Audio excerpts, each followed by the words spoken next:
I really remember that moment. Gue pas naik jadi Mapres 2 itu di panggung, gue feel really empty instead of happy. Gue ngerasa kosong kayak kok gini doang ya. Dan I did my research lah. Intinya kalau lu mau bahagia, lu mau lebih bahagia tuh it's not about achieving more, but it's more about giving more impact to the society. Jadi what actually we have.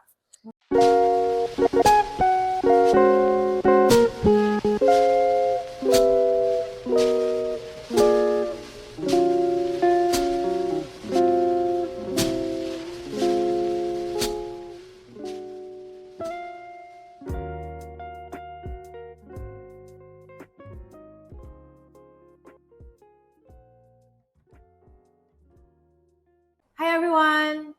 Welcome to the first episode of Gandeng Foundation's podcast. I am your host, Gina, and I'm so happy to be here today. So our podcast is a series of videos that will aim to help students and graduates improve their development. And it will cover a range of topics, including learning new skills, staying up to date with the industry trends, developing your critical thinking skills, and also networking with professionals. We will invite a series of experts in their field, and it will feature interesting conversations, stories, and also interviews. And maybe a little bit of background about myself. I'm Gina. Currently, I am one of the chairperson in Gandeng Foundation. And on the side, I'm also a full-time investment banker in Favor Capital. So today we have a very interesting guest, one of my really good friends, and also one of my most memorable colleague, Rivaldo Gere Gorky. Hai Valdo. Hai Gin, apa kabar lo? Baik. Kalau lo apa kabar? Capek gue. We just finished our leadership training, bro. Gue lagi habis finish leadership training, Gandeng. Kemarin juga as a whole day dari pagi balik ke kampus, isi acara, terus Gandeng, terus malamnya gue need go to YLI by McKinsey, isi acara juga. So lack of sleep, but still happy. Oh my God. Well, thank you for taking your time. Pleasure. And how do you feel for today's first podcast interview? Oh, excited. This is actually my idea to create it. Because I'm part of Gandeng and I always say that I think guys we should create a podcast, right? Because nanti I'll also tell you about what I'm doing right now. Tapi lately I'm creating I could say an IP, a media called Project XO. Yeah. Then at that experience tuh, gue makin ngerti nih how to grow media, right? And after that I said to my team, like we should create this podcast and create reels, TikToks, create more insights to the people, and so I think there would be more impacts yang generated juga sih dari sini. So yeah, excited to wait and see the result for this podcast as the first episode to be launched. Yes, gue juga excited, sedikit deg-degan karena gue gak pernah host podcast sebelumnya. Tapi let's begin. I mean kayak I think it's a very good way to share kan, because you have a lot of things, insights to share with our audiences. So maybe let's start by just like boleh nggak lo ceritain nih, kan gue udah tahu nih sebenarnya mungkin cerita hidup lo dari A sampai Z sampai A B C. Mungkin lo bisa ceritain ke audience tentang diri lo sendiri. How did you grow up and like how did you came so far as like the Valdo that we see today? Okay, so I was born in Medan. Dulu gue lahir di Medan 98 September 19, so I'm a Virgo. Terus my mom is a doctor, my dad is an engineer. Mereka besarin gue nggak di Medan sih.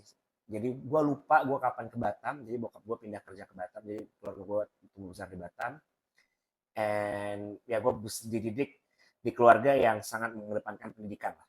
Jadi dulu there's a funny story. Dulu gue dapat nilai 7 aja tuh gue udah takut pulang ke rumah. Jadi dari time sampai gue ngubah nilai 7 itu jadi nilai 8 gitu. Tapi at the end ketahuan juga sih.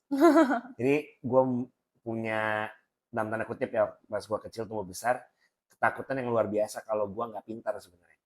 I see. Terus tumbuh besar di SMP, SMA, sekolah Kristen dan sekolah Katolik sangat ketat dan taat, tapi ya gue sama aja nggak terlalu signifikan dulu pas masuk awal-awal masuk SMA.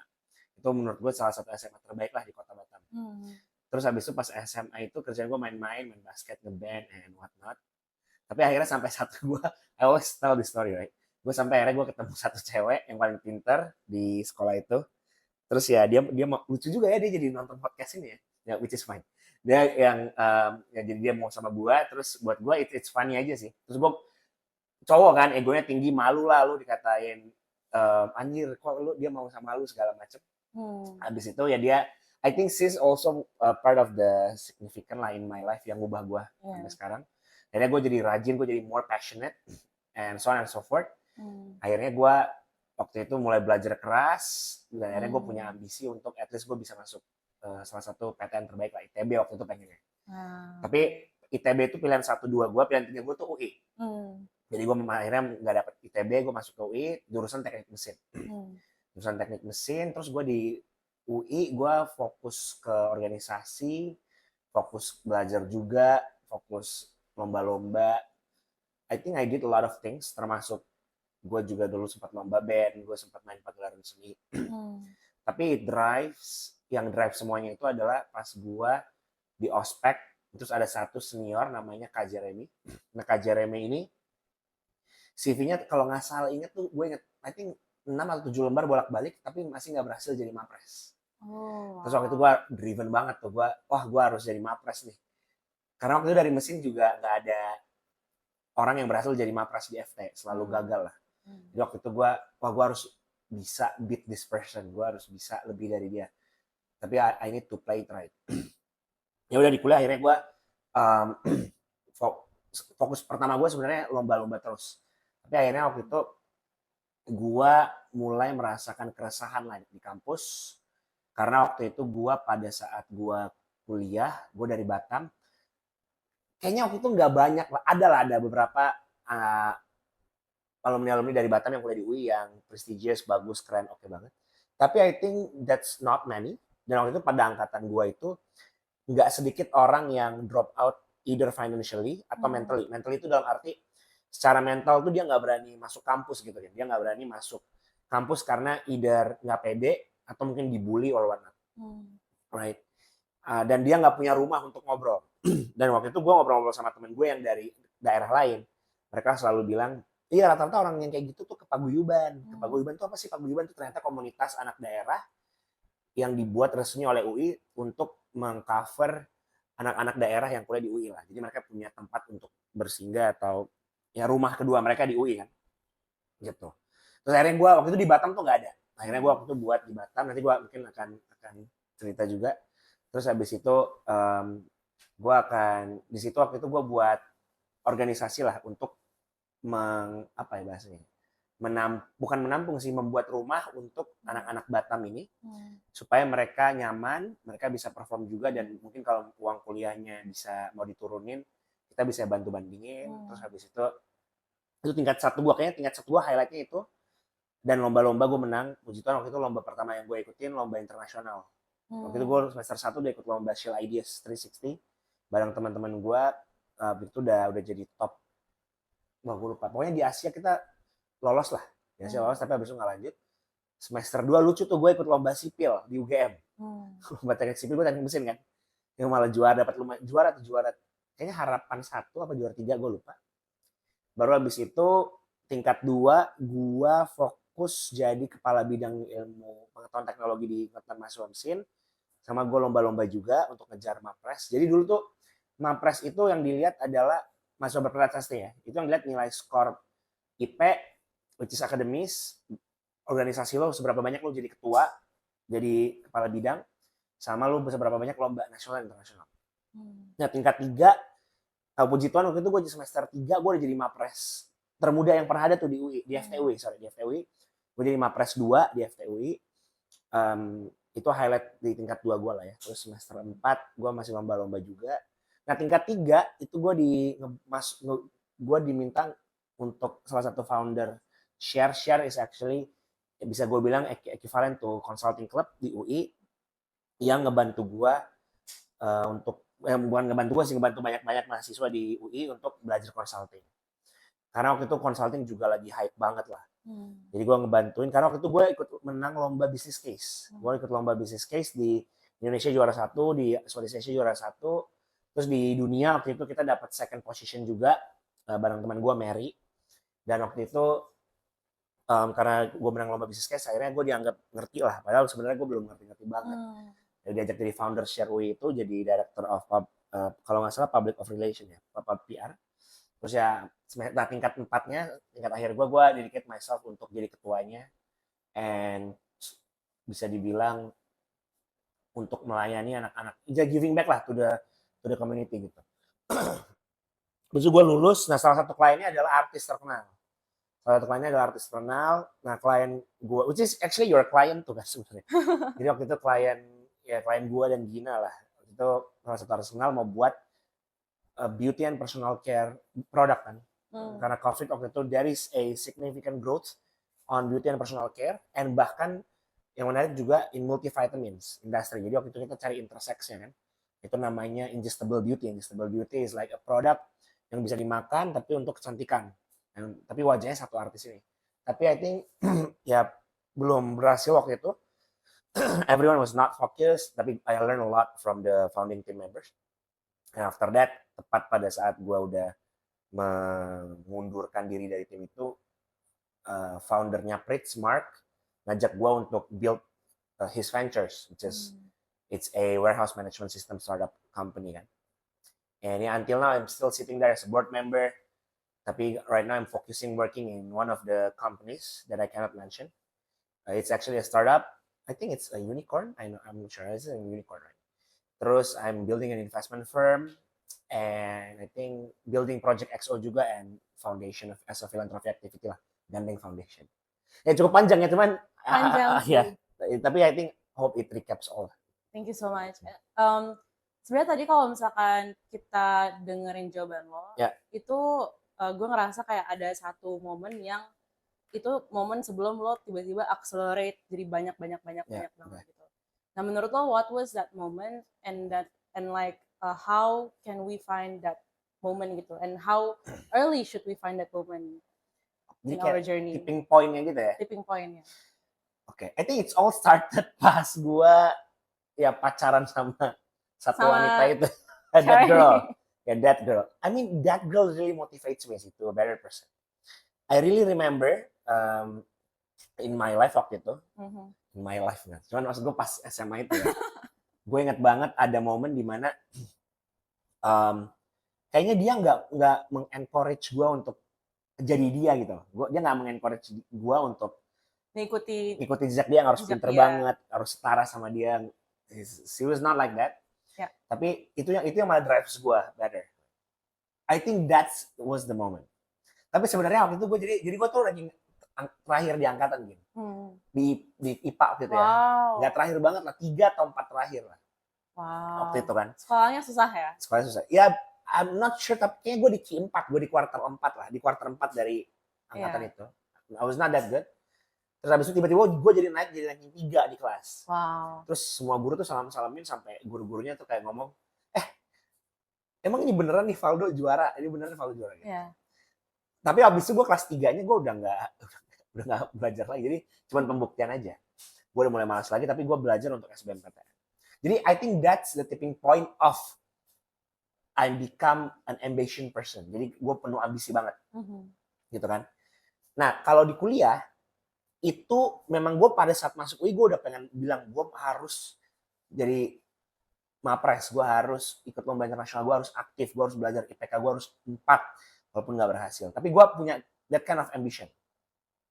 Nah tipping point gue pas kuliah pada saat gue mau lebih kuat lagi, reasonnya itu pada saat gue ngeliat satu orang ini, Kak Jeremy ini yang tadi gue cerita, dia ospek CV-nya 7 lembar bolak-balik tapi masih juga nggak jadi mapres. Itu bikin gue drive more kan.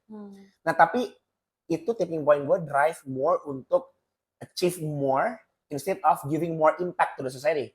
Nah yang bikin gue akhirnya mau untuk berpikir lagi ya, tipping point untuk gue harus nggak bisa nih gue sendiri-sendiri, itu pada saat gue semester 3.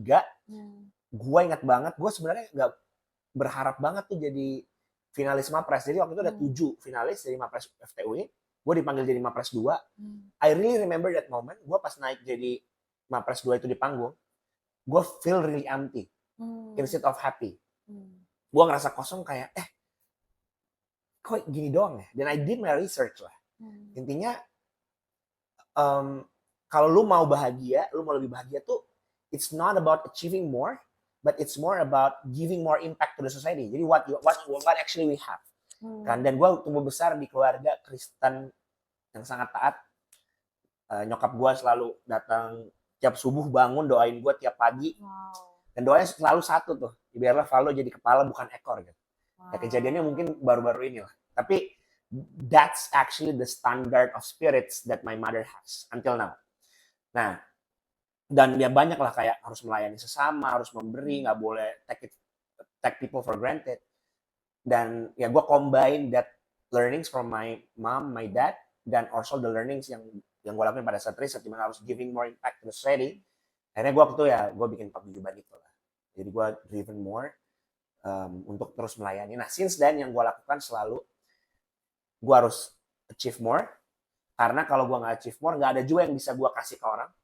Kedua, dari situ gue bisa ngasih ke orang either ngelakuin mentoring, gue selalu willing untuk anak-anak datang ke gue mentoring lomba-lomba.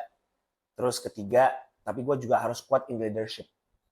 I think ya masing-masing itu tipping point-nya tadi beda-beda ya. Nice.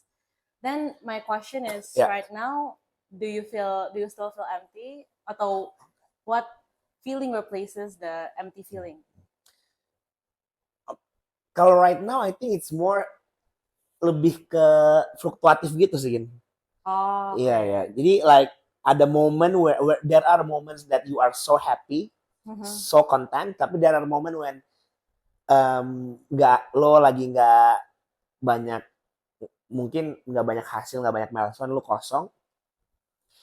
Ada juga momen ya where you are broken hearted gitu.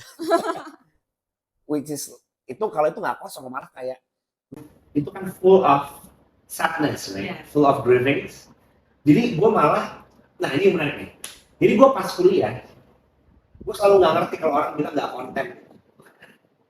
Nggak ngerti gue konten terus. Gue konten kayak nggak ada single day in my life pas di kuliah gue nggak konten. Gue kayak, boom, I'm proud being Valdo. I was thinking that I'm smart gitu. Terus I'm so content lah. Tapi pas habis kuliah tuh, gue bisa ngerasa kosong, gue bisa ngerasa takut, gue bisa ada ketakutan nggak jadi sukses. Gue dulu nggak punya kayak gitu. So it's makes me more mature.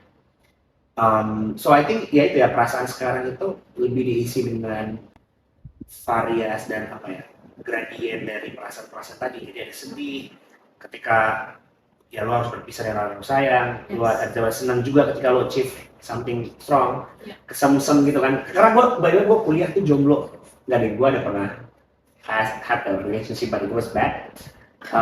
Pas kuliah satu, tapi ya it's so short lah.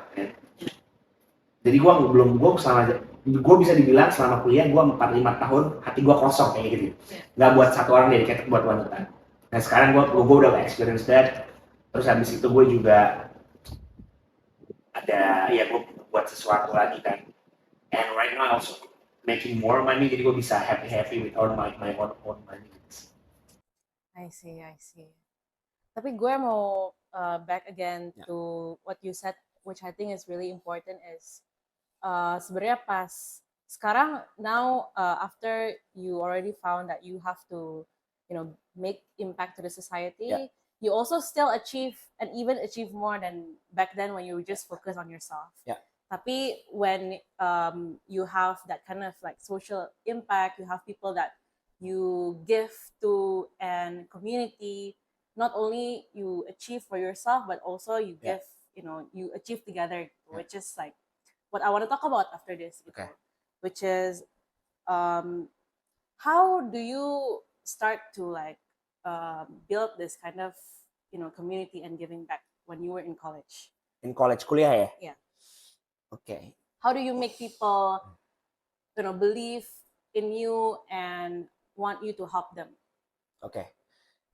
First, pertama kali yang gue lakukan adalah gue ingat dulu kan ya gue bukan siapa-siapa anyway kan. Ya.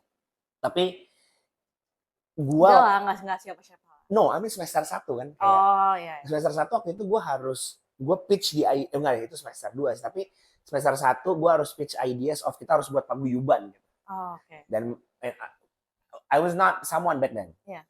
I am still not, tapi waktu itu kayaknya lebih parah lah. Yeah. Jadi waktu itu gue semester 1 bukan apa. Jadi dulu tuh ada nama acaranya AAGTB ya, AAGTB, Anak Awak Goes to UI. Jadi nama paguyuban gue yang gue buat itu adalah Anak Awak. Jadi Anak Awak tuh artinya awak tuh kan aku, anak awak tuh anakku. Jadi kita tuh pengen orang Batam yang ngomong anak awak UI loh. Jadi anak awak UI bukan awak anak UI. Jadi we want to scale up the sense of belonging to people of Batam sebenarnya. Jadi itulah namanya anak awak UI. Jadi kita waktu itu ada AAGTB, Anak Awak UI Goes to Batam. Nah waktu itu gue belum ada anak awaknya sebenarnya, tapi kita goes to Batam, datang ke SMA untuk motivate them untuk pick the good schools.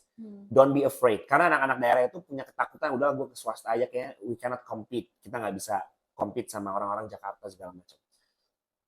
Nah di situ kayaknya waktu itu ada momen gue dikasih satu kesempatan untuk pitch UI karena waktu itu sekolahnya cuma kasih 30 menit. Jadi kita biasanya kalau UI datang atau ya komunitas UI datang ke satu daerah itu selalu di kelas-kelas terus kadang dibagi.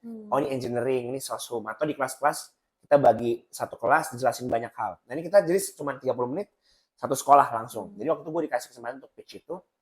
And I think my pitch was really good. Waktu itu yang gue lakukan adalah gue nggak motivate orang-orang untuk ke UI. Gue motivate orang-orang untuk pick the good schools. I always say that if you want to become real engineers, go to ITB, man. Don't go to UI, to be honest. Itu buat gue. Kalau lu mau jadi ekonomi yang hebat, ya lu go ke UI lah. Something like that. If you have capital, lo punya kemampuan, skill set yang lebih, lu bisa keluar negeri, go foreign schools.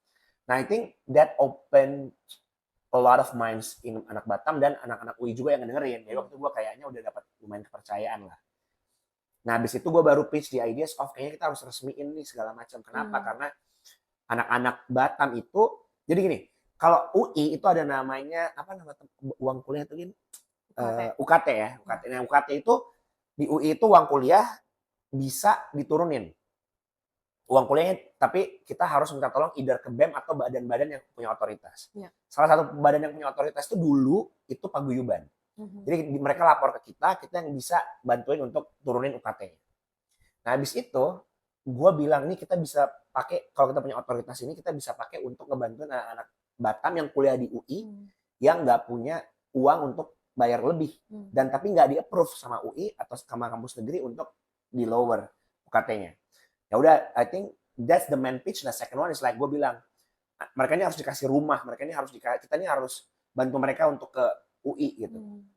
Bantu mereka untuk kalau datang ke UI kita bantu cari kosan. Kalau mereka datang ke UI kita harus bantuin mereka untuk design their journey lah di kampus gimana gitu.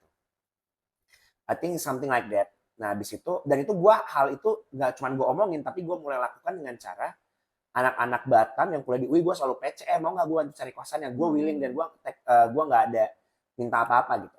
Jadi mereka juga ngeliat, oh Valdo beneran nih, pas gue bilang ini dia beneran bakal ngelakuin juga. So I think it's actually the ideas, dan the ideasnya adalah make sure that your idea is not make sure that your pitch itu bukan to complete your mission gitu. Tapi the pitch should be make them part of the mission. Jadi make them think this is also urgent dan mereka akhirnya mau ikut. Dan kedua, I think leading by example, selalu ngomong itu lu beneran bakal ngelakuin itu nggak, so start by small steps. Itu dulu, terus habis itu dulu gue juga ngelakuin gue selalu pas tiap naik tingkat gue ambil satu mahasiswa junior yang baru masuk dari Batam untuk gue mentorin secara personal. Dulu tuh pas gue tingkat 2 ada namanya Elvin, dia jadi mapres juga di mesin di IFT.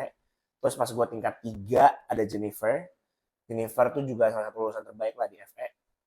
Terus pas gue tingkat 4 ya gue fokus ke share ya, jadi nggak terlalu ambil gitu aja. Jadi lebih ke scale up the mess. Nah itu pas gue ngambil mentoring itu gue kayaknya pitch gue adalah, ini gue bakal ngajarin lu nggak harus jadi kayak gue akan create the best curriculum, I will give opportunities to you.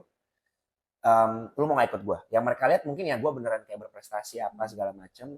Dan again like my pitch is always about them sebenarnya, and about the society.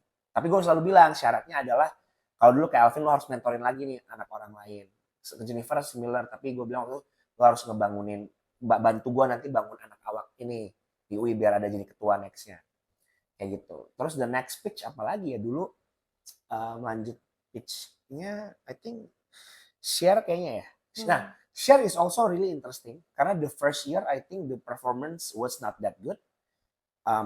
The second year of our tenure di share UI di consulting club organisasi itu, gue harus panggil nih orang-orang yang menurut gue bagus, tapi sebenarnya mereka lumayan jadi dalam tanda kutip ya, lumayan nggak percaya karena di tahun pertama kinerjanya nggak gitu oke. Gitu kan. Banyak yang nggak datang kelas, banyak yang nggak sense of belongingnya nggak tinggi. Ya termasuk lo lah kan, I pitch it to you right. It's more about, gue nggak tahu juga sih sebenarnya, I never evaluated that pitch karena gue waktu itu pitch kayak 2 minggu 3 minggu tuh everyday gue ngobrol ke orang banyak. Jadi gue waktu itu I pure pitch, gue nggak kasih jaminan. Gue selalu cuman bilang nih gue bangun orang baru dan orang-orangnya kayaknya memang yang lihat gue juga. Waktu itu karena waktu itu di share pertama kayaknya project yang beneran bonding, yang beneran deliver tuh kayaknya salah satunya lah gue. Nah gue bawa itu juga kan sebagai supporting evidence. Akhirnya mungkin orang jadi join. Dan ya puji Tuhan waktu share jadi the best chapter in the world. We're competing with share Harvard, share Oxford, share LSE. And ya itu because of the people yang mau join gue juga karena di pitch. What practical tips and advices would you give ke mahasiswa-mahasiswa zaman sekarang? Realize tuh anak kuliah itu, they always think about something big, sesuatu yang ngikutin social contract.